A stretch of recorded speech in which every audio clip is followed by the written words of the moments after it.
సాయినాథ్ మహారాజ్ గారి పాదార విందాలకు శిరస్సు వంచి నమస్కరించుకుంటూ సాయి సచ్చరిత్రలో ఒక చిన్న అంశాన్ని తెలుసుకునేటువంటి ప్రయత్నం చేద్దాం.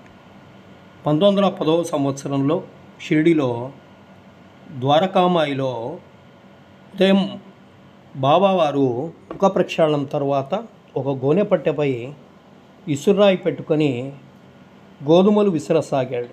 అక్కడికి వచ్చినటువంటి కొంతమంది స్త్రీలు బాబా ఒక్కరే కదా, ఇంత గోధుమ పిండిని ఏం చేసుకుంటారని వారిలో తర్కం చేసుకుంటున్నారు.